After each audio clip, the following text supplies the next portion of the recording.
Mm. Hermano, buenas tardes.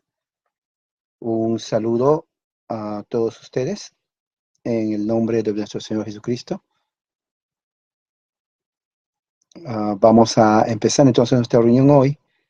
Es mayo 20 del 2018.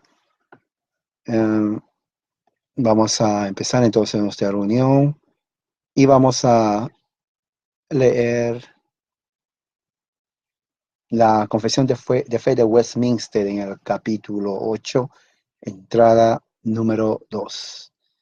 Dice así: el Hijo de Dios, la segunda persona de la Trinidad, siendo Dios muy eterno, de una sustancia igual al Padre, cuando llegó la plenitud del tiempo, tomó sobre sí la naturaleza del hombre con todas las propiedades esenciales y debilidades comunes de las mismas, pero sin pecado, siendo concebido por el poder del Espíritu Santo en el vientre de la Virgen María, de su sustancia, de modo que dos naturalezas completas, perfectas y distintas, la divinidad y la humanidad, estaban inseparablemente unidas en una sola persona, sin conversión, composición o confusión.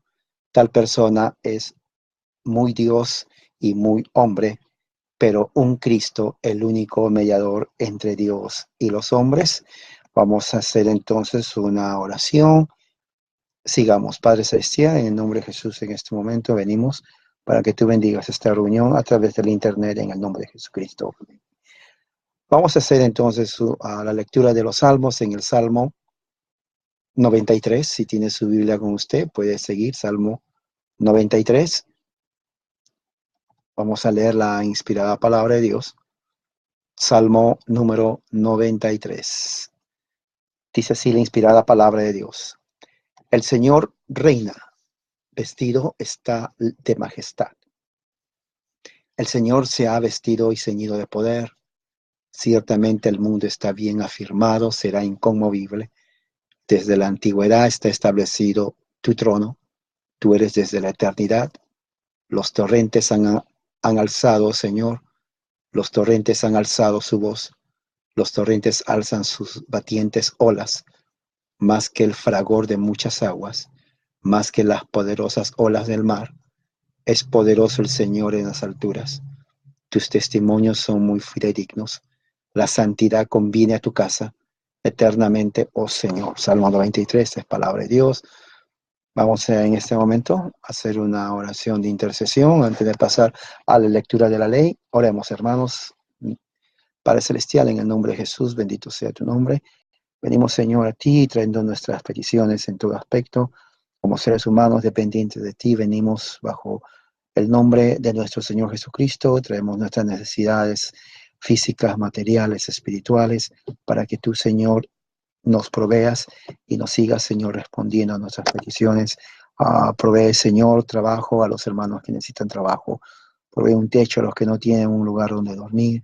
Trae paz y satisfacción al alma, aquella persona que está con depresión, con preocupaciones, bendícelo en su trabajo.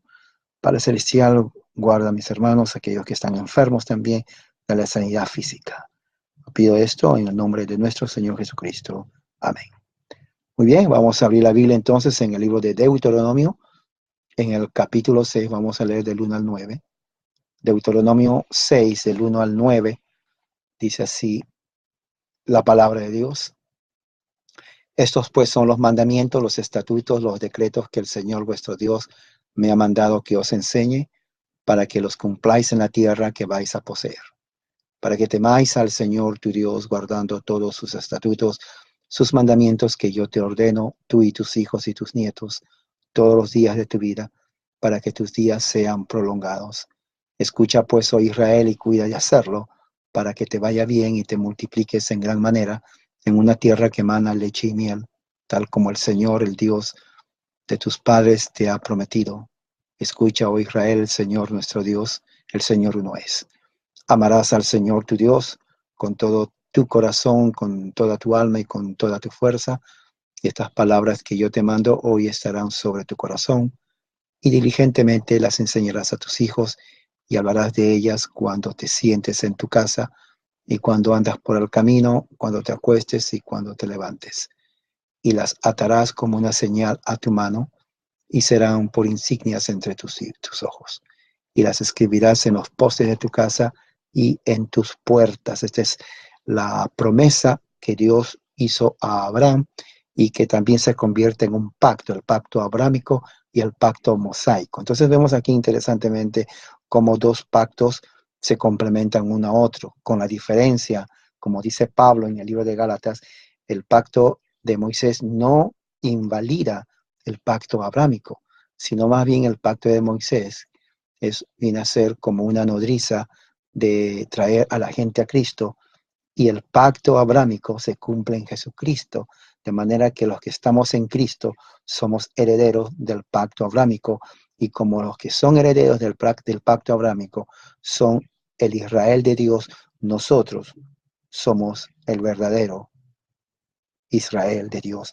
Así que es muy importante esto conocer, porque hoy en día dentro del evangelicalismo pentecostal, ellos oran por Israel para bendición, pero lo que ellos ignoran es que el Israel moderno no es el Israel de Dios. El Israel de Dios somos nosotros, la iglesia, porque somos herederos de las promesas de Abraham. El Israel moderno, que es un estado ateo y es un estado secular, no es los herederos de Abraham, por una sencilla razón. ¿Saben cuál es?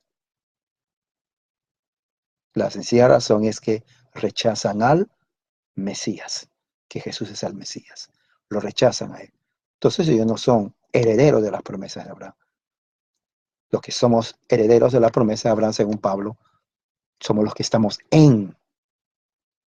proposición, en Cristo, ¿no? Es muy importante que entendamos eso. Muy bien, entonces antes de pasar a nuestra predicación, vamos a hacer una oración de iluminación. Esto nos va a ayudar a nosotros a que podamos entender el tema de hoy. Es muy importante. Estamos avanzando con el libro de la carta de Pablo a Timoteo. Oremos, Padre Celestial, en este momento, prepara nuestra mente, prepara nuestro corazón, nuestra disposición anímica y física para poder entender tu palabra y así nutrirnos de tu palabra. En el nombre de Jesús, nuestro Señor y Salvador, oramos. Amén. Vamos a abrir las escrituras en el libro de Primera de Timoteo, capítulo 5, del 9 al 10. Timoteo, capítulo 5, del 9 al 10, vamos a leer la escritura. Es una escritura que está dentro del tema de hoy. Primera de Timoteo 5, del 9 al 16, perdón, 9 al 16. Ok, ya lo tengo aquí. Así dice la bendita palabra de Dios. Que la viuda sea puesta en la lista solo si no es menor de 60 años, habiendo sido esposa de un solo marido. Que tenga testimonio de buenas obras si ha criado hijos, si ha mostrado hospitalidad a extraños, si ha lavado los pies de los santos, si ha ayudado a los afligidos y si se ha consagrado a toda buena obra. Pero rehúsa poner en la lista a viudas más jóvenes, porque cuando se sienten estas mujeres deseos sensuales, contrarios a Cristo, se quieren casar, incurriendo así en condenación por haber abandonado su promesa anterior.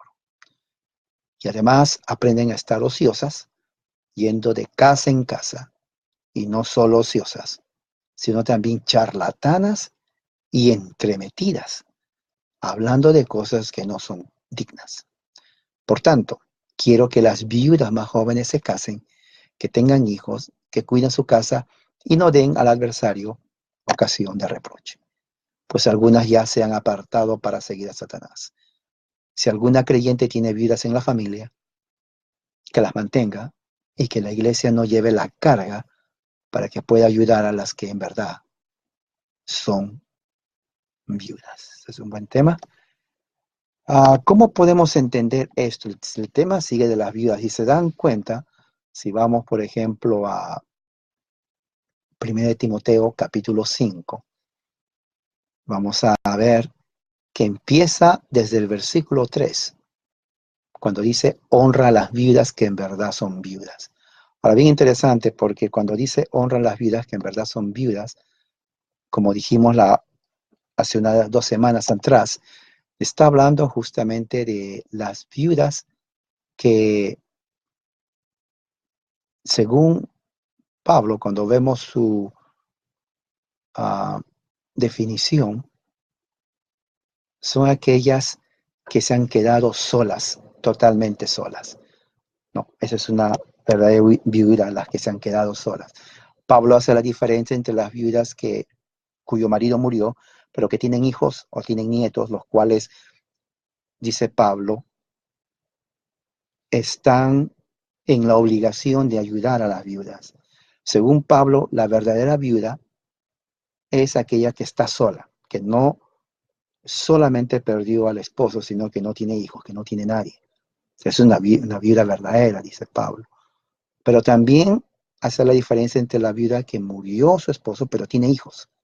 En ese caso, dice Pablo, son los hijos o los nietos los encargados de ayudar y mantener a la viuda, ¿no? Dice también, versículo 6, que la que se entrega a los placeres enfrenados, aún viviendo, está muerta. Otra circunstancia también, Pablo dice que una mujer puede ser viuda, pero si esa mujer lleva una vida, diríamos, inmoral en todo aspecto, entonces Pablo dice, aunque esté viva, está muerta. Ahora, eso ha dado a muchas interpretaciones, ¿no? Muchos dicen, bueno, está hablando de una muerte espiritual, y si es muerte espiritual, no es creyente. Otros dicen, bueno, no es eso, sino que está hablando en cuanto a la comunión con los santos. O sea que es creyente, pero la vida misma que está llevando hace que se apague el fuego del espíritu, por eso dice que está muerta, ¿no? Ahora, es interesante, Pablo no nos da una definición a qué se refiere cuando dice viviendo está muerta. Sin embargo, según el contexto, podemos decir que esta viuda que viviendo está muerta, que se entrega a la inmoralidad, entonces se puede decir no es una verdadera viuda. Podemos decir eso. Entonces dice también, versículo 8, pero si alguno no provee para lo suyo, especialmente para lo de su casa, ha negado la fe y es peor que un incrédulo. Esto ya no va a la viuda, esto va especialmente a aquellos que tienen viudas en su casa, ¿no? Digamos, hijos cuya madre es viuda porque murió el padre. Si ellos no mantienen y sostienen a la mamá, ya no sea en comida, ropa, entonces ellos han negado la fe. Entonces, si vemos aquí por implicatura, ¿no? Vemos que uh, por implicatura vemos que la advertencia también es para los miembros de la familia que están o que tienen que cuidar a la viuda. Hay una obligación moral dentro de la iglesia cristiana, la familia cristiana. Si en la familia cristiana el esposo muere y dejó hijos, es viuda, pero no es verdaderamente viuda porque tiene hijos. Entonces, los hijos tienen que cuidar a la mamá. Ahora, una pregunta que surge es, bueno, ¿qué pasa si los hijos son pequeños? No pueden cuidar a la mamá. Claro, pero no es verdaderamente viuda porque se supone que tiene que vivir o tiene otras familias. Entonces, en ese caso, la idea de Pablo es, bueno, no es viuda en realidad, o sea, es viuda, pero no verdaderamente viuda porque hay familia que le puede ayudar en comida, techo, cama, o sea, va a estar con ellos y ellos tienen que mostrar amor cristiano hacia esa viuda. Es lo que está diciendo Pablo, ¿no? Y también dice que sea, y aquí viene ya nuestro tema de hoy, dice que la viuda sea puesta en la lista solo si es menor de 60 años, si no es menor de 60 años y habiendo sido la esposa de un solo marido. Dos condiciones. ¿A qué se refiere, mucho, hermano? ¿A qué se refiere cuando dice poner en la lista? Se refiere al servicio o a la función de la iglesia a la viuda. Dos cosas importantes. Pablo dice, la viuda puede ser ayudada por la iglesia y puede ser ayudada por la familia. Entonces Pablo dice, referente a la viuda que debe ser ayudada por la iglesia. Número 1, dice Pablo ahí, no tiene que ser menor de 60 años y que haya sido mujer de un solo marido. La pregunta es, ¿qué quiere decir eso? Quiere decir que en el tiempo de Pablo, según Pablo, cuando la mujer era menos de 60 años, tenía la posibilidad de poder casarse y tener otro segundo hogar, ¿no? Porque no llegó a los 60 años. Por eso dice, si tiene menos de 60 años, no, porque si tiene, por ejemplo, 45 años, entonces todavía es joven y puede casarse o quiere casarse. Y en segundo lugar, puede hacer, bueno, esta vida tiene 60 años. Pablo dice, poner otro requisito, que haya sido de un solo marido. O sea, si hubo una viuda y esta viuda es viuda de 2 veces viuda, porque tuvo un marido, murió y se casó y otra vez murió. Entonces Pablo dice, no la podemos ayudar en la iglesia. ¿Cuál es la idea? ¿Acaso Pablo está discriminando? No, lo que Pablo está diciendo es simplemente que hay otras viudas que realmente se casaron una vez y que se les va a dar prioridad a esas viudas antes de aquella viuda que enviudó 2 veces. O sea, la idea de Pablo, aunque es discriminatoria en el aspecto de cuántas veces enviudó, su motivación no es de no ayudar, al contrario, ayudar, pero ayudar a las viudas que son verdaderamente viudas. Esa es la idea, ese es casi todo el contexto de Pablo. O sea, lo que Pablo está hablando, está mirando es el aspecto económico de la iglesia. Pablo está diciendo, bueno, si van a traer a todas las viudas, bueno, la iglesia no va a poder con todas las viudas. Entonces, vamos a hacer lo siguiente, dice Pablo. Si esa viuda tiene hijos, que se queden en casa, que los hijos o los nietos la ayuden a la viuda. Si una viuda tiene menos de 60 años, tampoco, porque va a querer casarse. Está joven. Y si esa viuda es por segunda vez viuda, pues tampoco.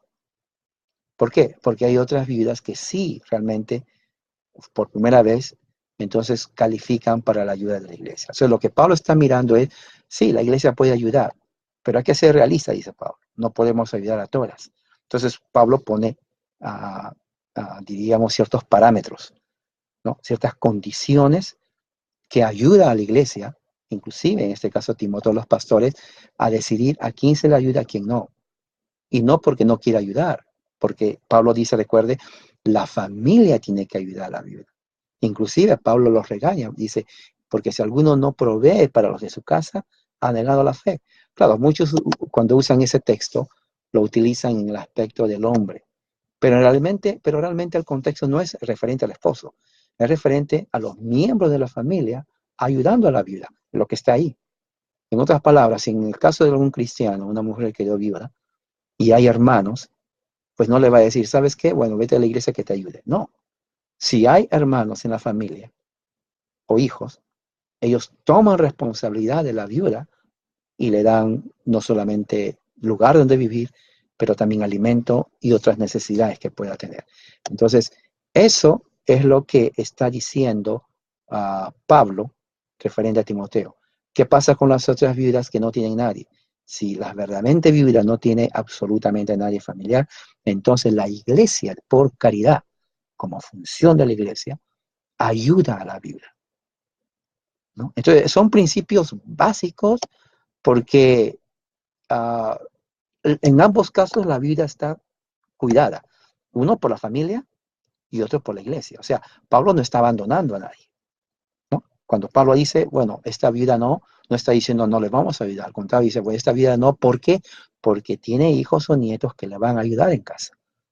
Y Pablo dice, y hay aquel que no le ayuda porque ha negado la fe y es peor que un incrédulo. ¿Se dan cuenta? Entonces, esos son realmente parámetros o factores importantes para ver. ¿Qué más dice Pablo? Dice que tenga testimonio de buenas obras, si ha criado hijos, si ha mostrado hospitalidad a extraños, si ha lavado los pies de los santos, si ha ayudado a los afligidos y se ha consagrado a la buena obra. Ahora, versículo 10 pone, a ver, 1, 2, 3, 4, 5, 6 características que Pablo dice a Timoteo que tiene que tener en cuenta que deben poseer estas vidas. O sea, hasta cierto punto vamos a ver que Pablo, diríamos, es una persona que muy analítica. Él no dice, bueno, ayúdame a ella que es viuda, o a ella también. No, Pablo pone ciertas condiciones, ¿no? Por eso algunos críticos de Pablo dicen, bueno, este Pablo realmente odiaba a las viudas o a las mujeres. No, Pablo ni odiaba a las viudas, Pablo ni odiaba a las mujeres. Pablo simplemente está trayendo orden a la iglesia, ayuda a los pastores o a los ancianos en cómo pueden ayudar a las viudas. La pregunta que se hace aquí es, ¿por qué tantas viudas en la iglesia? Bueno, estamos hablando del primer siglo. Durante el primer siglo, vamos a ver que había muchas guerras. ¿Y quiénes van a las guerras? No iban los niños de las mujeres, iban hombres. Y muchos de esos hombres eran casados. ¿Y qué pasa en la guerra? ¿Comienzan a jugar al fútbol? No, en una guerra van a matar. Entonces, ¿qué sucedía? Muchos hombres morían, ellos eran casados y dejaban viudas, con hijos o tal vez sin hijos. Entonces, ¿qué es lo que sucedía? Pues incrementaba el número de viudas en la iglesia, porque ya sea que su marido generalmente morían en guerras, entonces era terrible. Claro, no solamente la guerra, pero era la mayor causa.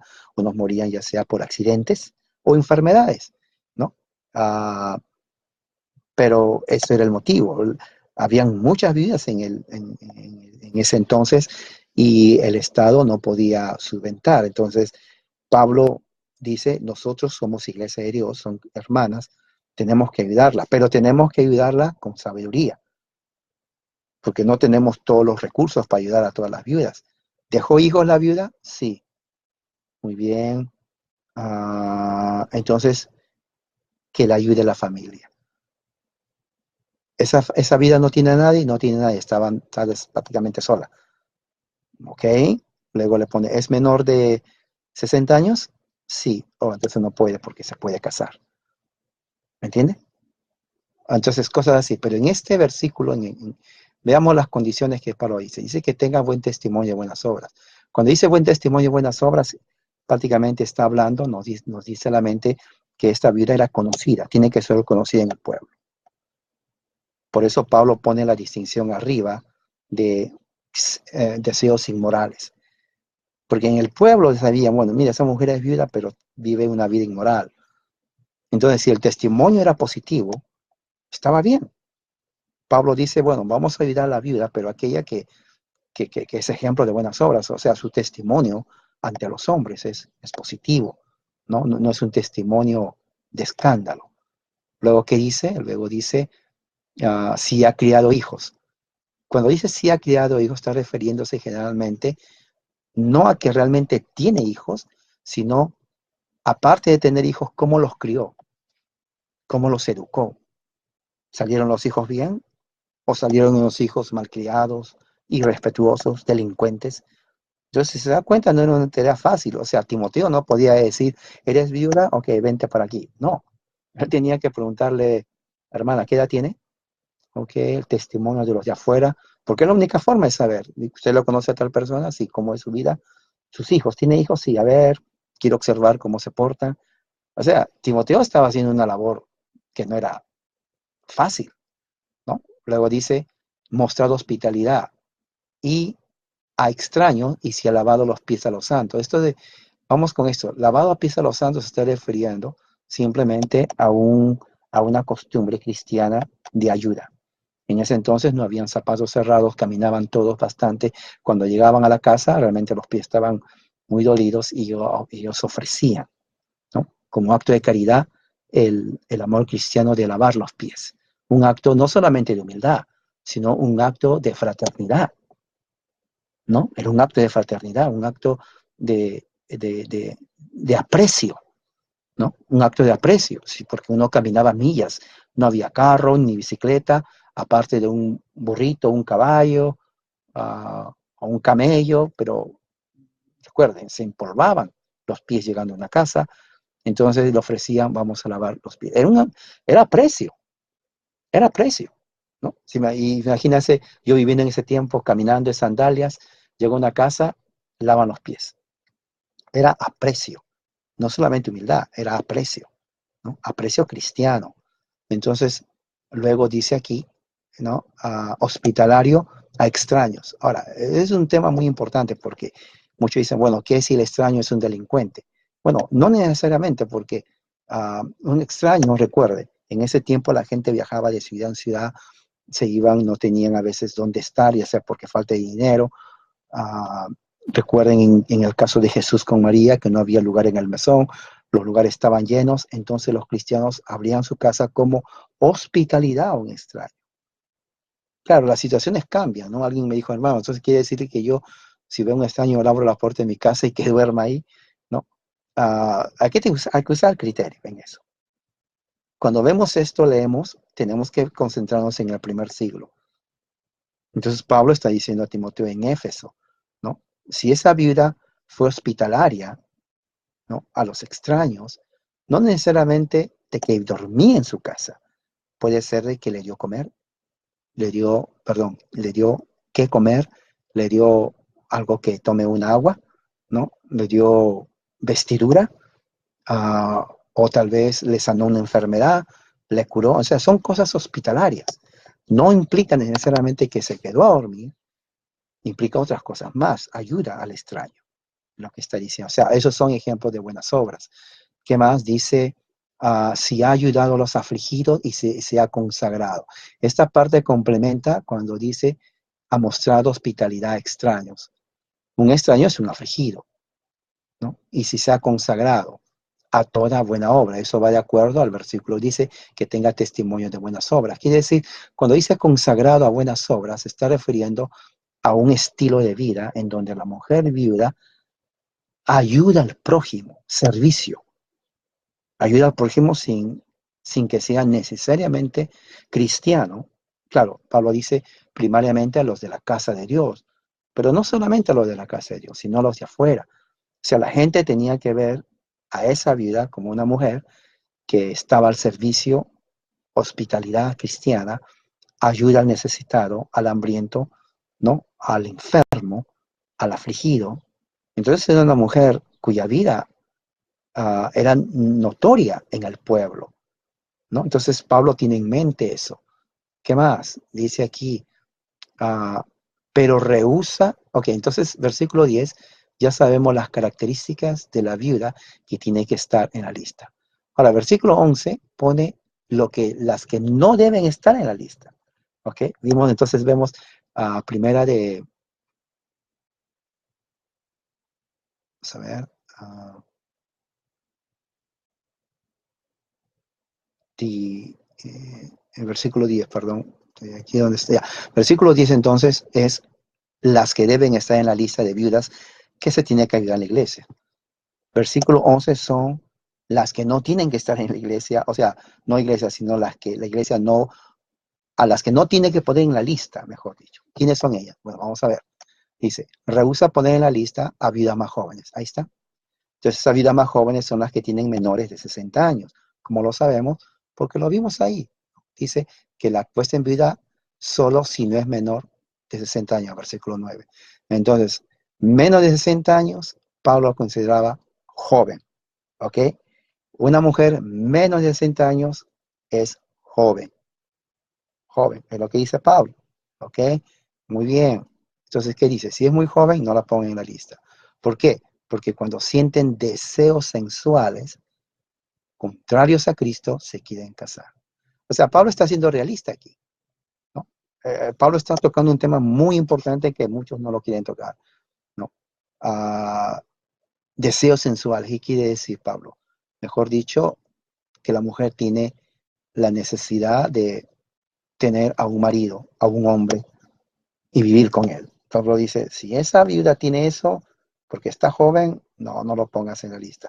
No necesariamente porque es malo, sino porque Pablo evita que eso sea un problema para ella. Y da lugar a las que sí son viudas de verdad. O sea, si se dan cuenta, Pablo está dando las razones por las cuales, ¿no? Pablo no está en contra necesariamente que una mujer viuda se case, sino Pablo está dando las razones, el criterio cómo se tiene que manejar el caso de las viudas. ¿Y qué más dice? Dice así, dice, se quieren casar incurriendo así en condenación por haber abandonado su promesa anterior, ¿no? Ahora, eso ha dado lugar a muchas interpretaciones también, ¿no? En cuanto a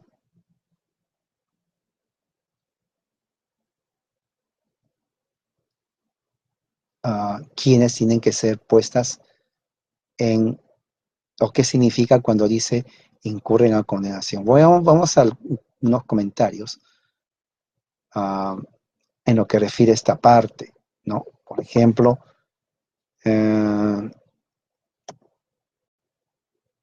aquí dice, vamos a ver más.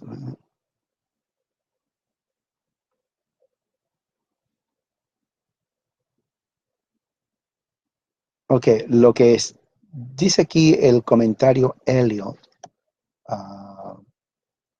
sugiere el pasaje que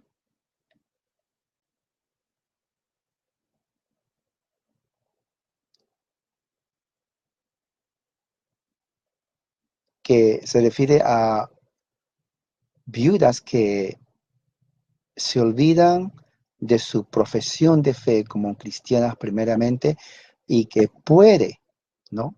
O se exponen a juicio. Eso es lo que dice, ¿no? Referente a lo que se refiere a abandonado su promesa, muchos lo interpretan su promesa de matrimonio, ¿no?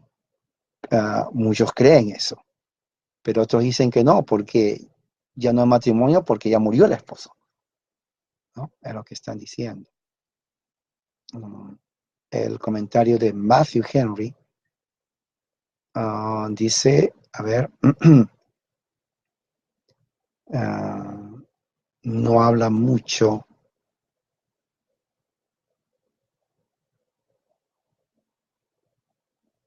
Aquí el comentario de Barnes significa que no necesariamente significa perder su salvación, sino más bien un sentimiento de culpa, ¿no?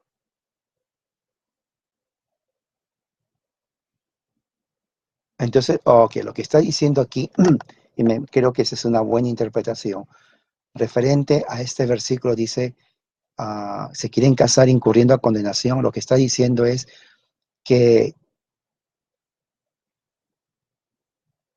Pablo no quiere que estas viudas que van a estar en la lista para ayudar, para que la iglesia les ayude, cambien su sentir y quieran casarse. Porque si es así, entonces ellos están violando esa promesa. Entonces la idea, lo cual creo que es más exacta, es que justamente para evitar que suceda esto, dice Pablo, no las pongas a las listas a las vidas jóvenes. Que tengan ellas la oportunidad de hacer su vida y así la iglesia se libra de ayudarlas, porque hay otras vidas que sí lo son, por eso viene la palabra ahí, verdaderas vidas que sí lo son, y no ellas. Entonces, es un tema de criterio, pero Pablo tiene razón, porque si una mujer joven se queda viva, digamos, a los 35, 40 años, entonces tiene todavía la oportunidad de rehacer su vida. Pablo dice, por eso dice Pablo, no la pongas en la lista, porque ella se va a querer casar, ¿no? Va a querer tener la necesidad de estar con un hombre, se va a querer casar, entonces no podemos ayudarla. Entonces, lo cual Pablo está mirando el aspecto práctico, o sea, Pablo está siendo realista, ¿no? Pablo está siendo realista en ese momento. Entonces, como Pablo está siendo realista en ese momento, también dice que versículo 13, dicen que además aprenden a estar ociosas, ¿no? Yendo de casa en casa, y no solamente ociosas, sino también charlatanas, entremetidas, hablando de cosas que no son dignas. ¿Ok? Ese es en el versículo 12. Vamos a ver qué dice el versículo 12 aquí en cuanto a, perdón, versículo ah, 13, 13, no 12, versículo 13. Dice, bueno, aprenden a ser ociosas.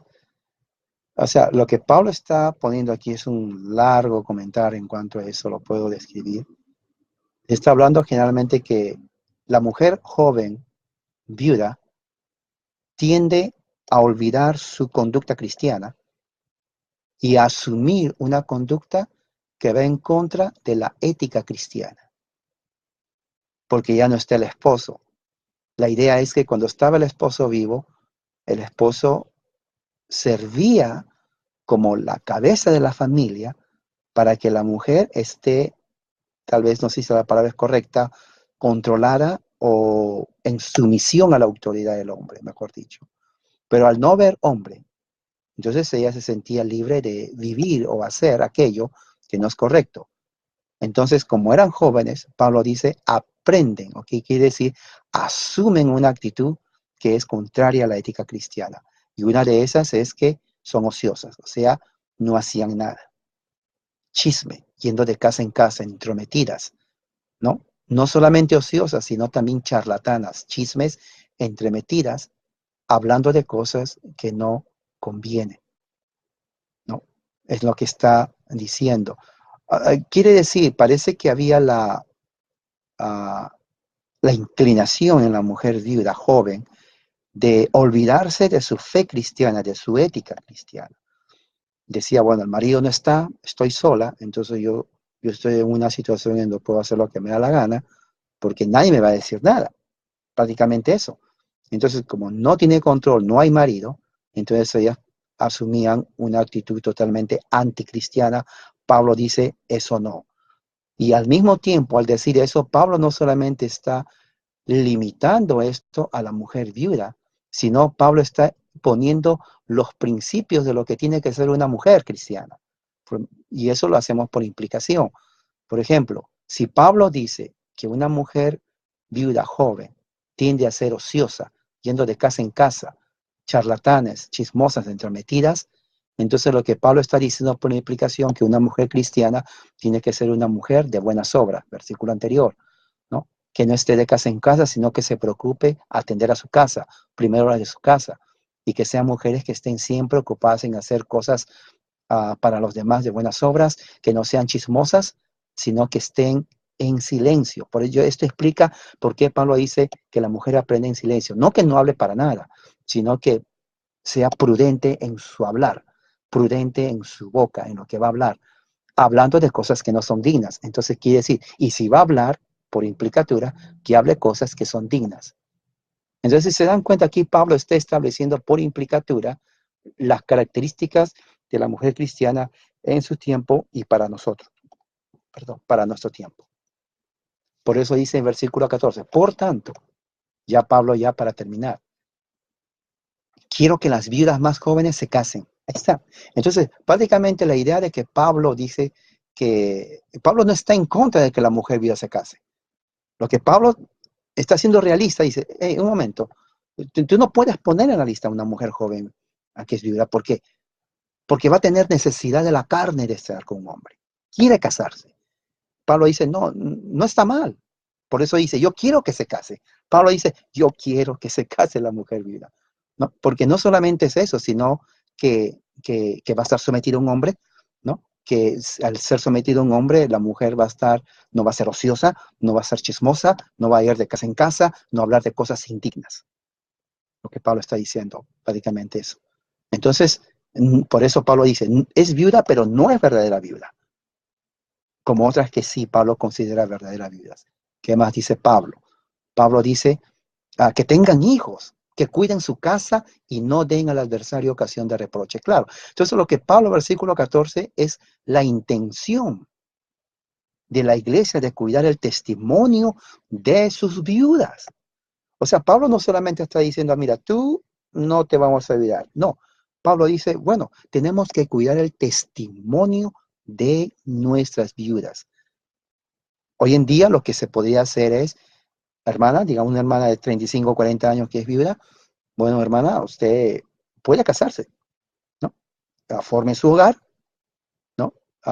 Tenga hijos, ¿no? Una nueva familia, ah, y así de esa manera usted cuida su testimonio y evita ser o caer en una conducta anticristiana como, por ejemplo, ociosa, chismosa, intrometida, ¿no?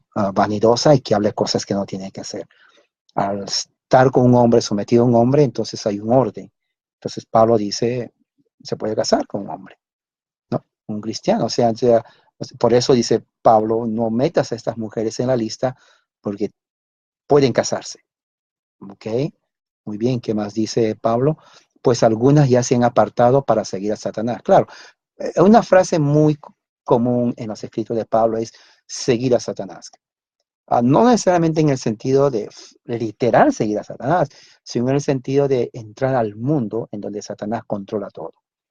Parece que estas mujeres cayeron en lo que Pablo dice más arriba, entrometidas, chismosas, ociosas, y han abandonado la fe cristiana. Entonces se podría decir que son apóstatas, ¿no? Yo creo que es lo que Pablo está diciendo, apóstatas, porque ya fueron mujeres que negaron la fe, ¿no? Que se han apartado de la iglesia, no se han sometido a la autoridad inclusive de Cristo, no solamente de su marido, sino de Cristo. Entonces Pablo, viendo todos esos problemas, le dice a Timoteo, ten mucho cuidado a quien admitas como ayuda de las viudas. Entonces Pablo tiene que tener todo, le da todos esos parámetros, esas condiciones, a quién puede ayudar a la iglesia y a quién no. Y en las vidas jóvenes, bueno, que se case, porque su cuerpo, su naturaleza, les va a pedir tener un hombre. Y no está mal, dice Pablo. Por eso Pablo, quiero que se case, dice Pablo. ¿No? Es lo que está diciendo, quiero que se casen. ¿Y qué más? Y dice ahí, 15, si alguna creyente tiene viudas en la familia, que las mantenga. Es exactamente lo que venimos hablando. O sea, la idea de Pablo es esto, ¿no? Hermanos, las viudas es un hecho, pero hay algunas en las que se le puede ayudar y hay otras donde no, porque la familia tiene que apoyarles. Si una familia de ustedes tiene viuda, hermanos, no las tiren a la iglesia, ayúdenlas. Ahí dice Pablo, ayúdenlas, ¿no? Manténganle, o sea, comida, vestido, y que la iglesia no lleve la carga para que pueda ayudar a las verdaderas que son. Ese es el mensaje, la conclusión de lo que Pablo está hablando. Exactamente lo que estamos diciendo, ¿no? Pablo hace la diferencia. La iglesia está para ayudar a las viudas, pero vamos a hacer una diferencia. Si la viuda es joven, que se case, para así nosotros concentrarnos en las viudas que sí son viudas que no tienen nada y que son mayores de 60 años. Prácticamente eso. Las viudas jóvenes, claro, pueden venir a la iglesia, pero son jóvenes. Bueno, claro, al menos que ella no quiera. De repente hay una mujer que no quiere ya casarse. No se le está obligando. Pero Pablo es realista. Una mujer que enviuda a los 19 años, 20, 25, entonces tiene mucha posibilidad que se case también. 30, 35. Y para Pablo dice menos de 60 años. Quiere decir que una mujer tal vez de 50 años todavía también está en la condición o probabilidad que se case. Entonces Pablo está siendo realista, ¿no? Pues si se casa, hay menos cargo en la iglesia de ayudarla. ¿Por qué? Porque ella tiene un marido que la va a sostener, que la va a mantener y a quien se tiene que someter. Entonces, un tema muy importante de aplicación, cada iglesia local tiene que meditar y hacer, si hay alguna viuda, tal vez no haya muchos como en el tiempo de Pablo, entonces ver todos estos conceptos que ayudan a uno a ayudar. Claro, en el tiempo de ahora moderno es diferente. La mayoría de las mujeres trabajan, ¿no? Trabajan y tal vez hay vidas que trabajan, entonces económicamente no necesitan del apoyo económico de la iglesia en esos casos, ¿no? Yo conozco, ¿no? Mujeres viudas que trabajan y ni piden, ¿por qué? Porque monetariamente están bien, ¿no? En ese caso el apoyo sería más bien un apoyo moral, un apoyo espiritual, y si son jóvenes, bueno, eventualmente pueden casarse, eso, ¿no? A diferencia también de ya mujeres de 60 años para arriba, donde la iglesia puede, en el aspecto moral, ayudarlas en sus necesidades, ya sean materiales o emocionales, porque es el llamado de la iglesia ayudar a sus miembros. ¿Ok? Muy bien, entonces terminamos con esto. La semana que viene hay un tema ya referente a los ancianos, pero esto es referente a cómo la iglesia debe de apoyar a las viudas en sus necesidades. ¿Ok? Así de esta forma terminamos y vamos a hacer una oración para terminar. Oremos, hermanos. Padre Celestial, gracias por tu amor y misericordia, que hayamos entendido lo que dice tu palabra y saber aplicar a nuestras vidas en la familia, si hay una hermana viuda o en la iglesia. En el nombre de Jesús oramos. Amén. Hermanos, que la gracia y la paz sea con todos ustedes y en este día y para la semana que viene. Amén.